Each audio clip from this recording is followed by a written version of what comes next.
اب خط تو پہلے پہنچ چکا تھا امام علی مقام کو، آپ روانہ ہو گئے. جب آپ وہاں سے روانہ ہوئے اسی دن یہاں پر شہید کیا گیا، شہادت کی خبر آپ کو راستے میں پہنچ چکی تھی. لیکن اب آپ نے کہا کہ اب ہم جس راستے پر چل چکے ہیں وہاں سے واپس نہیں پلٹیں گے، جو تقدیر الہی میں ہو کر رہنا ہے وہ ہو کر رہے گا. آپ چلتے رہے یہاں تک کہ آپ میدان کربلا میں پہنچے. میدان کربلا میں آپ جیسے پہنچے تو آگے حر بن یزید ریاحی رحمۃ اللہ تعالی علیہ یہ اپنے لشکر کے ساتھ آپ کے سامنے کھڑے ہو گئے اور کہا کہ مجھے ابن سعد نے بھیجا ہے، ابن زیاد نے بھیجا ہے کہ میں آپ کا رستہ روکوں اور آپ کو آگے نہ آنے دوں، کوفہ داخل نہ ہونے دوں. اب انہوں نے کہا کہ امام علی مقام نے فرمایا کہ اگر ٹھیک ہے، اگر ایسی بات ہے تو میں پھر واپس چلا جاتا ہوں. تو اس نے عرض کی حضور میں اتنا بھی نہیں کر سکتا، مجھے آپ کو روکنے کا کہا گیا ہے، واپس بھیجنے کا بھی نہیں کہا گیا، آگے آنے کا بھی نہیں کہا گیا. نہ میں آپ کو واپس جانے دے سکتا ہوں نہ آگے جانے دے سکتا ہوں. اچھا یہ اس وقت بھی، حالانکہ یہ آپ کی طرف نہیں آئے تھے اس وقت بھی یہ حر بن یزید ریاحی، اچھا یہ حر بن یزید کہا جا رہا ہے، اس یزید کے بیٹے حضرت حر نہیں ہیں.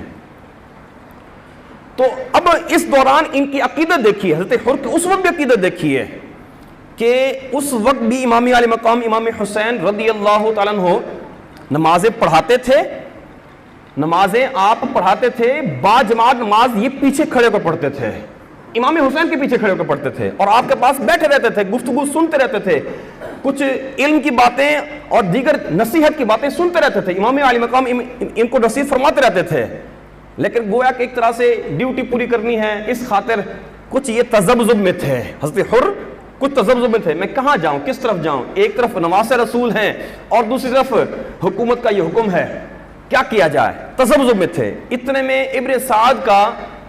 ابن زیاد نے ابن سعد کے سربراہی میں اور لشکر بھیج دیا اور کم و بیش کل لشکر یہ بعد میں جو مل کر ہے 20 یا 22 ہزار کا لشکر تھا. کتنے افراد کے لیے؟ 100 کے قریب افراد کے لیے. 100 کے قریب اس لیے کہہ رہا ہوں کہ 72 تن شہید ہوئے تھے، جو شہید نہیں ہوئے ان کو ملا کر 100 کم و بیش اس اوپر نیچے تھے، یہ تعداد تھی. تو اتنے افراد کے لیے 22,000 یا 20,000 کا لشکر، یہ ان کی بزدلی کی کھلی علامت ہے، ان کے ڈرپوک ہونے کی کھلی علامت ہے. اتنے ڈرتے تھے کیونکہ آگے شیر خدا کے بیٹے موجود ہیں، مولا علی شیر خدا فاتح خیبر کے بیٹے موجود ہیں، ان کی اولاد موجود ہے، ان کی نسل موجود ہے. ان کے سامنے ٹکنا کوئی آسان بات تھی. خیر امام علی مقام امام حسین رضی اللہ تعالیٰ عنہ یہاں کربلا کے میدان میں 1 محرم کو پہنچے.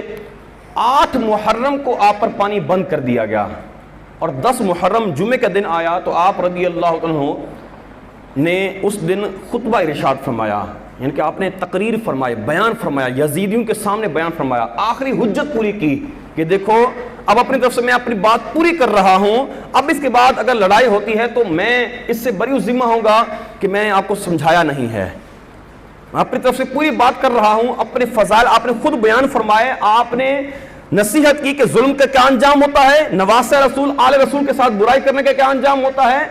مطلقاً عرب جو ہوتے ہیں، عربی لوگ جب ان کے فضائل احادیث میں موجود ہیں، ان عربیوں میں سے قریشیوں میں سے ہاشمی میں سے آل رسول، ان کا کیا مقام ہوگا. اور آل رسول میں بھی دیکھیے کون، نواسہ رسول موجود ہیں، تم ان کے سامنے کھڑے ہو رہے ہو، ان کی مخالفت میں کھڑے ہو رہے ہو. تو آپ نے اپنی طرف سے اتمام حجت کیا، حجت پوری ہو جائے، بات پوری ہو جائے، تاکہ پھر یہ کل کو یہ کہہ نہ سکیں کہ آپ نے تو ہمیں سمجھانے کا موقع نہیں دیا، ہمیں سمجھنے کا موقع نہیں دیا. آپ نے یہ بھی کسر نہ چھوڑی. اور یہ آپ کے کمال درجے کا صبر کا مظاہرہ تھا کہ آپ نے آخری وقت تک ان کو سمجھانے کی اپنی طرف سے پوری کوشش فرمائی. لیکن جن کے دل پر دنیا کی محبت کے تالے پڑ چکے تھے ان کو کہاں سمجھ میں آنی تھی. حدیث پاک میں ہے نا، حب الدنیا رأس کل خطیئۃ، دنیا کی محبت ہر برائی کی جڑ ہے، بنیاد ہے.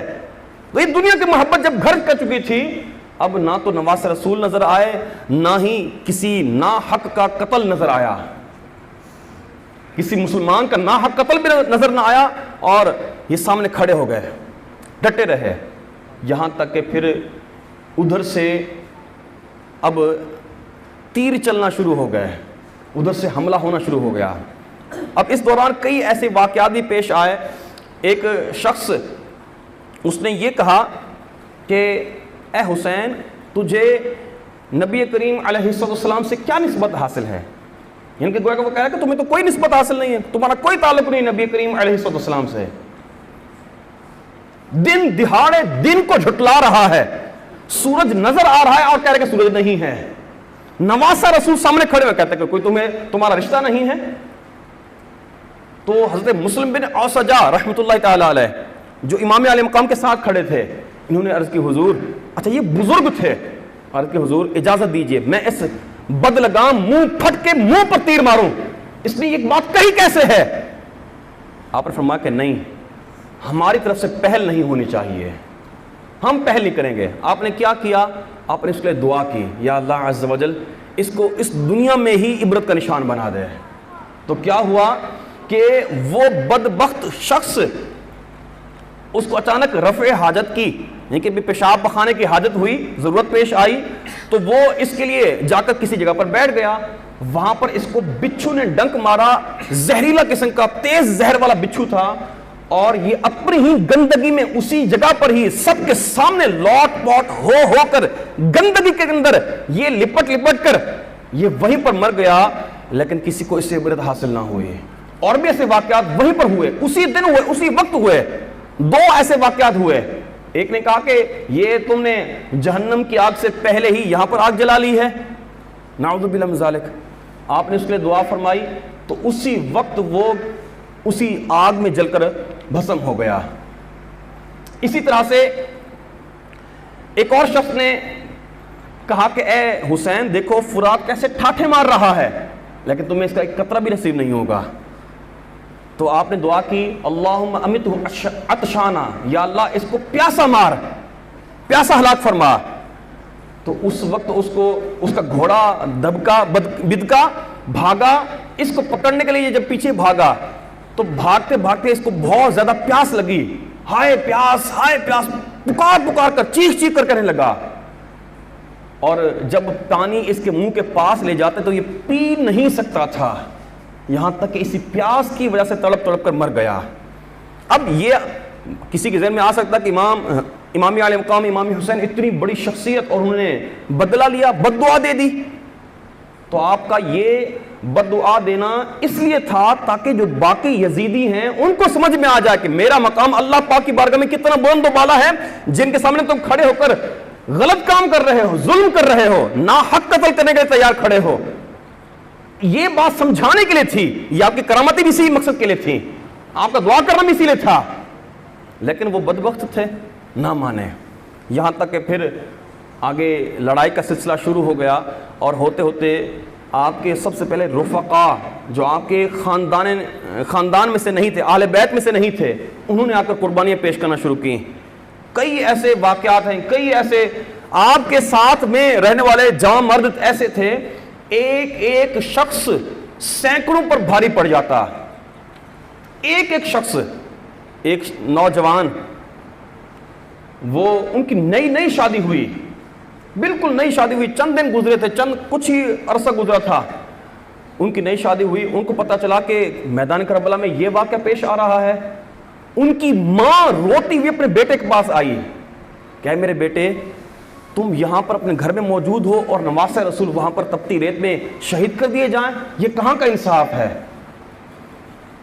تم میدان کربلا میں جاؤ، ان پر اپنی جان قربان کر دو، تو میں سمجھوں کہ تم نے میرے دودھ کا حق ادا کر دیا ہے۔ یہ ان کی ماں کا جذبہ تھا، ماں اپنے بیٹے کو شہید کرنے کے لیے بھیج رہی ہے، جاؤ شہید ہو جاؤ نواسہ رسول کے قدموں پر، یہ جذبہ تھا ان کا۔ وہ گئے اپنی زوجہ کے پاس، جانے لگے تو والدہ نے کہا زوجہ کے پاس مت جانا، عورت ہے، کہیں ایسا ہو کہ اس کی باتوں میں آ جاؤ، تم اس سعادت سے محروم نہ رہ جاؤ۔ تو انہوں نے کہا اماں جی امام علیہ مقام کی محبت کی گرہ دل میں ایسی لگی ہے کہ اس گرہ کو کوئی چیز نہیں کھول سکتی۔ ان کو جا کے بتایا، زوجوں کو جا کے بتایا، تو انہوں نے کہا کاش میں بھی آپ کے ساتھ جا سکتی، میں بھی امام علیہ مقام امام حسین کے قدموں پر اپنی جان نثار کر سکتی، میں قربان ہو جاتی۔ اب یہ کیا ہوا، یہ اپنی والدہ اور اپنی زوجہ کو لے کر یہ تینوں ہستیاں امام علی مقام کی بارگاہ میں حاضر ہو گئے اور انہوں نے بھی سب سے پہلے قربانی اپنی پیش کی. یہ گئے اکیلے تھے اور جس طرف جاتے سروں کے سر گرتے جاتے, اکیلے ہیں. اب تھک گئے, پھر واپس آ گئے. امام علی مقام امام حسین کی بارگاہ میں آئے, دعائیں لیں, اپنی والدہ کے پاس گئے اور عرض کی اماں حضور کیا آپ راضی ہیں؟ انہوں نے کہا بیٹا میں آپ سے راضی ہوں.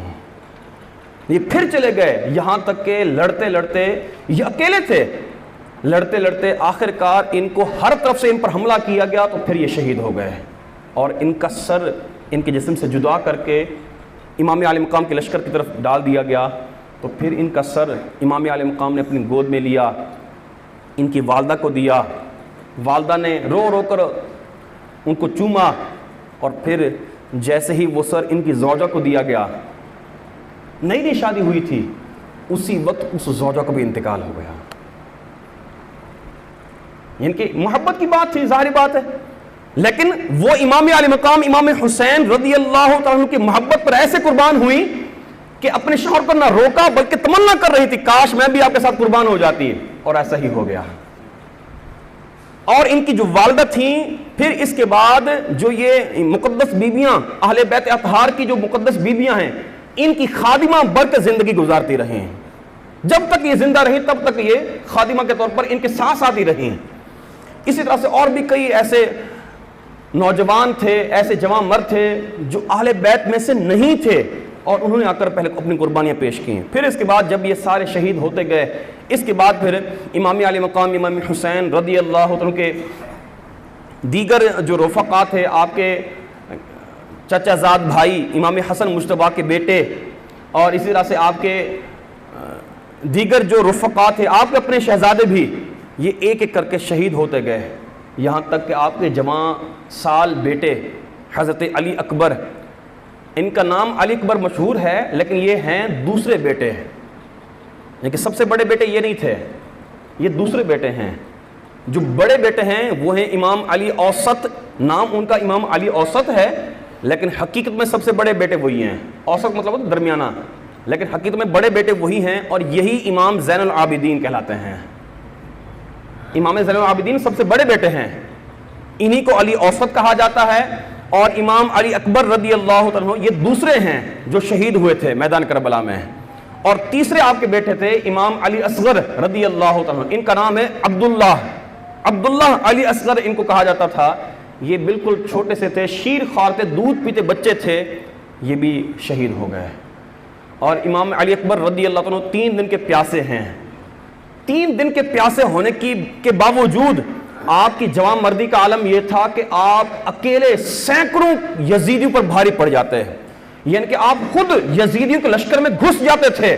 گھس کر آپ وہاں پر ان کے ساتھ لڑائی کرتے تھک جاتے, پیاس کی شدت تھی, وہاں سے پھر پلٹتے, والد گرامی کے پاس آتے اور عرض کرتے ابا حضور پیاس لگی ہے, شدت کی پیاس لگی ہے. یہ عرض کرتے اور آگے سے جواب پتہ کیا ملتا, بیٹا تھوڑی دیر کی بات ہے, انشاءاللہ آپ ایک کوثر کے جام پیئیں گے. یہ پھر یہ جواب سنتے, پھر چلے جاتے, پھر جا کر یہ لڑتے. اور اب ہر طرف سے ان پر یلغار ہوئی, یہاں تک کہ جو ابن سعد تھا اس نے کہا اے بدبختو, اپنے لشکریوں کو کہا اے بدبختو, ایک نوجوان ہے 3 دن کا پیاسا ہے, نڈھال ہے پیاس سے, وہ تم ہزاروں سے سنبھالا نہیں جا رہا. یہ ایک اگر کھڑا رہا, اس کو تم نے شہید نہ کیا تو یہ ایک ہی ہم سب ہزاروں کے لیے کافی ہو جائے گا, سب کو شہید کر کے دم لے گا, کیونکہ یہ شیر خدا کا پوتا ہے, یہ ان کی اولاد سے ہے. تو اب کیا ہوا, انہوں نے یک بارگی دور سے کھڑے ہو کر تیر برسائے, نیزے چلائے, ایک ساتھ ہر طرف سے جب حملہ ہوا تو پھر آپ اس وقت شہید ہو گئے. امام علی اصغر رضی اللہ عنہ جو چھوٹے سے تھے, بالکل ننھے سے شہزادے تھے, بھوک سے پیاس سے تڑپ رہے تھے, ماؤں کا دودھ خشک ہو گیا تھا پیاس کی وجہ سے, شدت پیاس کی وجہ سے ماں کا دودھ خشک ہو گیا, کیا پلائیں کیا کھلائیں اس کو, کچھ تھا نہیں, نہ پانی ہے نہ کھانے کا کوئی چیز ہے نہ ماں کا دودھ ہے, بچہ بلک رہا ہے.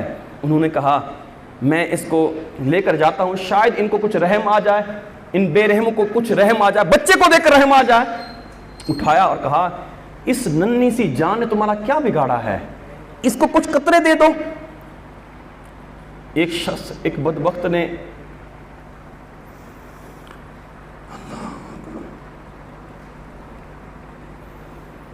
اس نے تیر چلایا اور امام علی اصغر کے گلے میں پیوست ہو گیا۔ میرے امام کا صبر دیکھیے، دودھ پیتا بیٹا ہے، اپنا بیٹا ہے، دودھ پیتا بیٹا ہے، اپنے ہاتھ میں ہے، وہ شہید ہو گیا، لیکن آپ اپنی حق بات سے ہٹے نہیں ہیں، حق بات پر ڈٹے رہے۔ آپ اس لاشے کو بھی لے کر اپنے ہاتھوں میں لے کر آ رہے ہیں اور کہہ رہے ہیں کہ بیلو یہ آب کوثر سے سیراب ہو گیا ہے، اپنے نانا جان کے پاس پہنچ چکا ہے، انہوں نے اس کو آب کوثر سے سیراب کر دیا ہے۔ آخر کار آپ کے شہزادے بچے ہوئے تھے، امام علی اصغر، امام علی اوسط، امام زین العابدین رضی اللہ عنہ، یہ بیمار تھے، بہت زیادہ بیماری تھی، کمزوری کا یہ عالم تھا کہ کھڑے ہونا چاہتے تھے، کھڑے نہیں ہو پاتے تھے، اوپر سے پیاس کی شدت تھی۔ تو آپ رضی اللہ عنہ نے پھر عرض کی ابا حضور اب میری باری ہے، میں جاؤں گا، پہلے میں پھر آپ کی باری آئے گی، اگر میں بچ کے آیا تو انشاءاللہ پھر ان کو ختم کر کے ہی آؤں گا، نہیں تو خود شہید ہو کر آؤں گا۔ اپنے جذبات کا اظہار کیا، لیکن یہ کھڑے ہونا چاہتے تھے، کھڑے ہو نہیں پائے، پھر گر گئے۔ آخر کار امام علیہ مقام نے ان کو آرام کرنے کا کہا اور خود آپ سواری پر سوار ہوئے، اور وہ کیفیات کیا کیا تھیں تفصیل اس کی اچھی خاصی ہو جائے گی۔ آپ امام علی مقام نے اس وقت مولا علی شیر خدا کرم اللہ وجہ الکریم کی تلوار ذوالفقار، جو مولا علی شیر خدا کو نبی کریم علیہ السلام نے خود عطا فرمائی تھی، وہ ذوالفقار تلوار آپ نے اپنے ہاتھ میں لی اور لے کر آپ رضی اللہ عنہ اپنے گھوڑے پر سوار ہوئے اور سوار ہو کر میدان میں آئے۔ پھر آپ نے ان پر حجت قائم کی، دیکھو میں نواسہ رسول ہوں، میرا خون تم پر حلال نہیں ہے، تم ظلم کر رہے ہو، باز آ جاؤ، نہیں تو تمہاری دنیا اور آخرت دونوں برباد ہو جائیں گے۔ آپ نے سمجھایا لیکن نہ سمجھ میں آئی، آخر کار آپ نے آگے بڑھ کر ان سے مقابلہ کیا، اور یہ تو آپ کے بیٹے تھے نا، شہزادے تھے، جو مولا علی شیر خدا کے پوتے تھے، آپ تو خود مولا علی شیر خدا کے بیٹے تھے، حالانکہ آپ 55 سال 55.5 سال کی عمر میں ہیں۔ اس عمر میں بھی آپ کی جوان مردی اور طاقت کا عالم یہ تھا کہ آپ جس طرف جاتے تھے کوئی آپ کے سامنے ٹکنے کی مجال نہیں رکھتا تھا، ٹک نہیں سکتا تھا۔ پھر وہی بات آئی، اگر یہ اکیلے کھڑے رہے تو ہم سب کو ختم کر کے چھوڑیں گے۔ آخرکار پھر ان پر بھی یک بارگی حملہ کیا گیا، اور وہ بدبخت شمر، اس نے جب آپ امام علی مقام امام حسین رضی اللہ عنہ اپنے مقدس گھوڑے سے زمین پر تشریف لائے تو آپ نے سیدھا سجدے میں اپنا سر رکھا، اور سجدے کے عالم میں اس بدبخت شمر نے آپ کا سر اقدس آپ کے تن اقدس سے جدا کیا، آپ کو شہید کیا۔